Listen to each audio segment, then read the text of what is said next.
बिस्मिल्लाहिर्रहमानिर्रहीम। अस्सलाम वालेकुम। आज की इस वीडियो में मैं आपको TPT G620 teaching practice long term के जो असाइनमेंट नंबर 4 है उसके बारे में गाइड करूँगा कि आप लोगों ने उस असाइनमेंट को कैसे राइट करना है या कैसे उसके लेसन प्लान जो है वो प्रिपेयर करने हैं। तो इस असाइनमेंट के आपके पास जो टोटल मार्क्स हैं वो 20 हैं।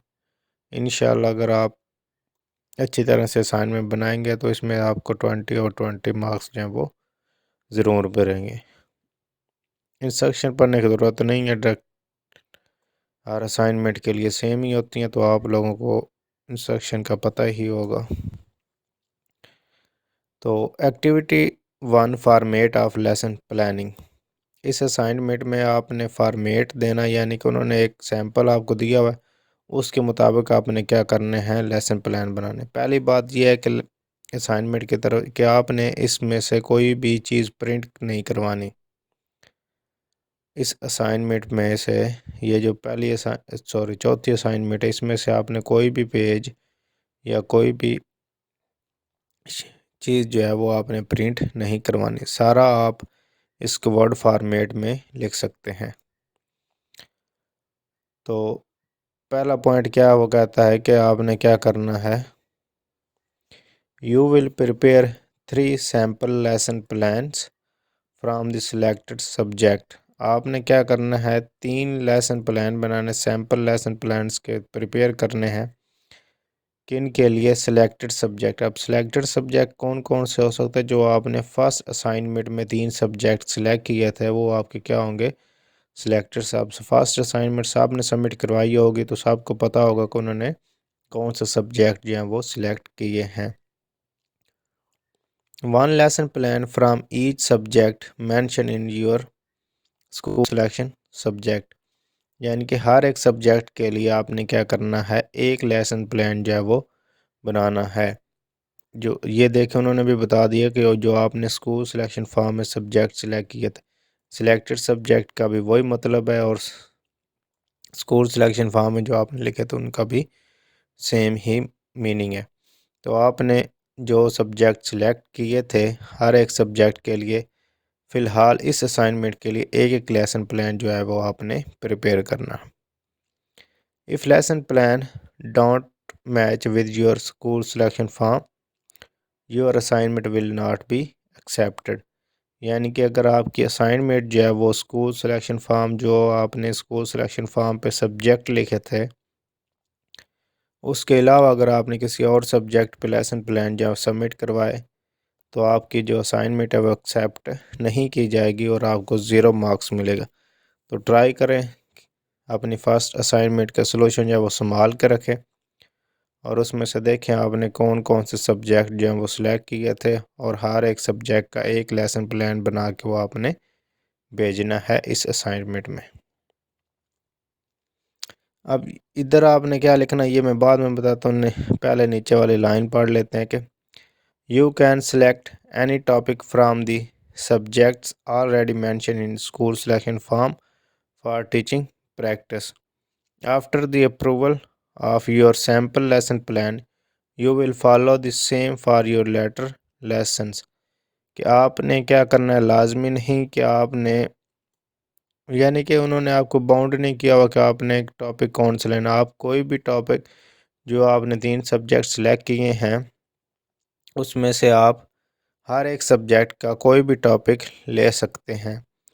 यानी कि अगर आपने कंप्यूटर सेलेक्ट किया है तो आप कंप्यूटर का क्लास 9 का कोई भी टॉपिक पे आप लेसन प्लान बना सकते हो। उसके बाद आपने 10th का कोई सब्जेक्ट लिया है, मैथ कर लें, तो आप मैथ का कोई भी टॉपिक जो है वो ले सकते हैं उस पे लेसन प्लान। उसके बाद थर्ड सब्जेक्ट आपने 10th का ही आपने फ़िज़िक्स ले लिया, फ़िज़िक्स का आप कोई भी टॉपिक जो है वो ले सकते हैं, तो उस पे लेसन प्लान आप बना सकते हैं। यानी कि आपने अपनी मर्ज़ी से कोई भी टॉपिक जो है वो चूज़ करना और उस पर आपने लेसन प्लान बना के सबमिट करवा देना। ये भी ध्यान रख नेक्स्ट जो असाइनमेंट में आएगी उसमें से हो सकता है आपको एक से ज़्यादा लेसन प्लान जो है वो बनाने को बोले जाए। एक सब्जेक्ट के कम से कम 8 लेसन प्लान आपको बनाने पड़ सकते हैं। तो ट्राई करना है कि आपने सीक्वेंस के साथ चलना है कि शुरू वाला जो टॉपिक है उन्हीं के आपने लेसन प्लान बना के भेजने हैं। बाउंडिंग नहीं है, कोई बाउंड मैं नहीं कर रहा कि आपने शुरू वाला, लेकिन आपके लिए बेहतर यही है कि शुरू वाले बनाएं और उसी सीक्वेंस के, ताकि नेक्स्ट असाइनमेंट में आपको आसानी से हो आगे नेक्स्ट चलने में। तो नीचे उन्होंने सैंपल दिया, तो मैं सैंपल का नहीं, असाइनमेंट का सोल्यूशन मैं अपनी असाइनमेंट दिखाता हूँ जो मैंने सबमिट करवाई थी। आपको दिखा देता हूँ, ये वाली है स्प्रिंग, ये सॉरी मेरी तो नहीं, किसी स्टूडेंट के लिए मैंने बनाई थी 2019 स्प्रिंग, तो ये 6 महीने पहले की बात है। तो इसके मैं आपको दिखा देता हूँ कि कोई पहले आपने क्या करना है, जो 3 सब्जेक्ट सेलेक्ट किए थे आपने उनकी क्लासेस लिख लेनी है। ये यानी अब इस स्टूडेंट के लिए जो सब्जेक्ट थे वो 8th क्लास थी, उसके बाद 9th थी, उसके बाद 10th थी।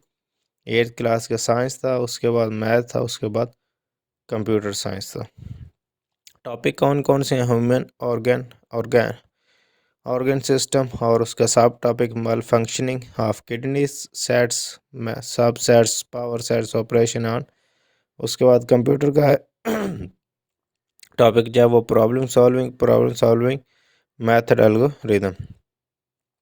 इसी तरह आपने नीचे क्या करना है, लेसन प्लान बना। लेसन प्लान में आपने क्या करना है, सबसे पहले आपने ऊपर लिखना है lesson plan for science class 8th, यानी कि पहले सब्जेक्ट के लिए। यहाँ पे आपने जो भी जिस क्लास का जो सब्जेक्ट सेलेक्ट किया है उसका नेम आपने लाजमी मेंशन करना है। कि जिस तरह मैंने लेसन प्लान किसके लिए था, साइंस के लिए, क्लास कौन सी थी, 8th। तो यहाँ पे आपने जो सब्जेक्ट अपना सेलेक्ट किया है उसका आपने सब्जेक्ट नेम और साथ में क्लास भी जो है वो लाजमी मेंशन करनी है। तो लेसन प्लान कैसे बनाना, आपने पहले आपने सब्जेक्ट नेम लिख लेना, जनरल साइंस, ग्रेड कौन सा है, क्लास कौन सी है, 8th है, टेक्स्ट बुक कौन सी है, पंजाब टेक्स्ट बुक बोर्ड की बुक है हमारे पास। उसके बाद टॉपिक एंड सब टॉपिक, कौन का टॉपिक हमारा जो ह्यूमन ऑर्गन सिस्टम है, और सब topic main function of kidneys. Time duration normal एक पीरियड 45 मिनट्स का होता है, तो उसके लिए आपने 45 मिनट्स या अपनी मर्ज़ी से जो भी टाइम लिखना चाहें लिख सकते हैं। उसके बाद आपने जनरल ऑब्जेक्टिव बनाने हैं कि स्टूडेंट कोई भी जनरल ऑब्जेक्टिव, उन्होंने आपके असाइनमेंट में बताया हुआ है कि जनरल ऑब्जेक्टिव्स का मतलब क्या है। तो ये देखें एग्जाम्पल कि after reading this topic student will be able, यानी कि आपने क्या करना है कि आपने टॉपिक का नेम लिख देना कि जो भी टॉपिक आप चूज़ करें आफ्टर रीडिंग दिस टॉपिक, जो भी टॉपिक का नेम, जिस तरह भी मैंने इधर लिखा हुआ है कि student will be able to identify and describe the basic parts of human organ system, student will be able to describe main function of kidneys. इस तरह आपने अपने टॉपिक के रिलेटेड 1-2 लाइनें जो इधर मेंशन कर देनी। उसके बाद स्पेसिफिक इंस्ट्रक्शन ऑब्जेक्टिव, अब इसके इंस्ट्रक्शन के बारे में वो क्या कहते हैं कि आपने क्या करना है कि use measurable verbs to state specific objective. For example, उन्होंने एक एग्जांपल के तौर पे आपको नीचे दिया हुआ है कि आपने क्या करना है, इस तरह एग्जांपल देकर define common and proper noun, differentiate between common and proper noun. कि आपके इंस्ट्रक्शन ऑब्जेक्टिव, इंस्ट्रक्शनल मतलब आपने जो स्पेसिफिक ऑब्जेक्टिव हैं जो आपके आपने जो चूज़ करना है या आपने जो ऑब्जेक्टिव गेन करने हैं वो कौन कौन से होने चाहिए। तो इसके लिए मैंने लिखा कि after this lesson student will be able to list. ये आप ना भी लिखें तो यहाँ पे आप सिर्फ ये इतना भी लिख दें, list the major organ of the body system, list the body parts associated with each organ system. जो भी आप अपने टॉपिक है उसके मुताबिक आपने इस तरह। अब ये पढ़ने का फ़ायदा क्यों, क्योंकि आपका टॉपिक अलहदा होगा तो ये पढ़ने का फ़ायदा नहीं है, तो आपने इस तरह अपने टॉपिक के बारे में लिख लेने हैं। इस तरह रिसोर्सेज कौन कौन से हो सकते हैं, रिसोर्सेज मतलब जो क्लास को टीच करने वक्त हमें मटेरियल चाहिए रिक्वायर्ड होता है, तो इस प्रोजेक्टर हो जाता है, पेपर हो जाता है, poster, unity system, online diagram, sticky notes. इस तरह आपने ब्लैक बोर्ड हो गया, उसके बाद चाक हो गया, पेंसिल हो गई, कॉपीज़ वगैरह etc। उसके बाद आपने प्रोसीजर में सबसे पहले इंस्ट्रक्शन के बारे में लिखना है। First of all I will draw a picture of kidney on the board, I will include the unitary system। इस तरह आपने टीचिंग फिर प्रोसीजर के बारे में लिखना है। और उसके बाद पार्टिसिपेशन के स्टूडेंट जो है वो लेसन प्लान में पार्टिसिपेट कैसे करेगा, उसको कैसे आपने इंगेज रखना है लेसन प्लान के अंदर। फॉर्मेटिव चेक मतलब आपने स्टूडेंट्स के को चेक करने के लिए क्या फॉर्मेट जो है वो अपनाना है लेसन प्लान के अंदर। क्लियर में समराइजिंग, आपकी समराइज जो है वो किस बात पे होगी, invite student to present to the class being sure to share name and function of the human organ. इसी तरह आपने क्या करना, अपने टॉपिक के रिलेटेड आपने क्लियर या समराइज। असाइनमेंट और होमवर्क आपने क्या देना लेसन प्लान के एंड पे। असेसमेंट क्या होनी चाहिए स्टूडेंट्स के लिए आपने लिख लेना है। उसके बाद इस तरह सेकंड प्लान का जो क्लास जो आपने दूसरा सब्जेक्ट सेलेक्ट किया उसके लिए लेसन प्लान आपने इसी तरह प्रिपेयर कर लेना। और इसी तरह आपने नीचे जो है थर्ड क्लास के जो आपने थर्ड सब्जेक्ट चूज़ किया था उसके लिए आपने इस तरह लेसन प्लान जो है वो चूज़ कर लेना है। तो इसी तरह आपने सब्जेक्ट का name, grade level, text book, topic, सब टॉपिक, टाइम ड्यूरेशन, इस तरह आपने 3 लेसन प्लान बना के जो है वो आपने सेंड कर देने हैं। तो उम्मीद करता हूँ आपको इस असाइनमेंट की जो है वो समझ आ गई होगी कि आपने इसको सिर्फ ऐसे बना के आपने इस तरह इसको फिल करना है और फिल करके नीचे 3 लेसन प्लान जो हर एक सब्जेक्ट के लिए एक अलग अलग लेसन प्लान बना के आपने बस सेंड कर देना है। प्रिंट करवाने की कौन ज़रूरत है, इसमें आपने कोई सी चीज़ या कोई भी चीज़ आपने प्रिंट नहीं करवानी। जिस तरह ये असाइनमेंट MS वर्ड फॉर्मेट में आपको नज़र आ रही है इसी तरह आपने इसको सबमिट करवा देना है। तो इधर इसके अब 20 पहले 10 मार्क्स थे अब 20 हो गए। तो इस तरह आपने असाइनमेंट को बना के सबमिट करवाना है।